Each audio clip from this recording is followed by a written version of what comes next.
Today headlines തുടരുകയാണ്. വന്ദേ ഭാരത് കൊച്ചുവേളിയിൽ നിന്നും പ്രത്യേക സർവീസ് നടത്തും. തിരക്ക് കുറഞ്ഞതിനാലാണ് കൊച്ചുവേളിയിൽ നിന്നും മംഗലാപുരം സെൻട്രൽ വരെ പ്രത്യേക സർവീസ് വന്ദേ ഭാരത് നടത്തുക.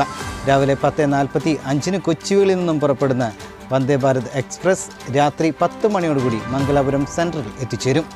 8 കോച്ചുകളാണ് പ്രത്യേക വന്ദേ ഭാരതിന് ഉണ്ടായിരിക്കുക. തിരുവനന്തപുരം ബാംഗ്ലൂർ റൂട്ടിൽ പുതിയ സർവീസ് ആരംഭിച്ച് എയർ ഇന്ത്യ. ജൂലൈ 1 മുതൽ എല്ലാ ദിവസവും സർവീസ് ഉണ്ടായിരിക്കും.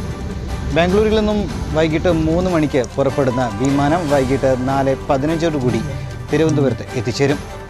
4:55 തിരുവനന്തപുരത്ത് നിന്ന് പുറപ്പെടുന്ന വിമാനം ബാംഗ്ലൂരിൽ 6:10 എത്തിച്ചേരും. ദക്ഷിണാഫ്രിക്കയെ പരാജയപ്പെടുത്തി ടീം ഇന്ത്യ T20 ലോകകപ്പ് കിരീടത്തിൽ മുത്തമിട്ടു. ഇന്ത്യ ഉയർത്തിയ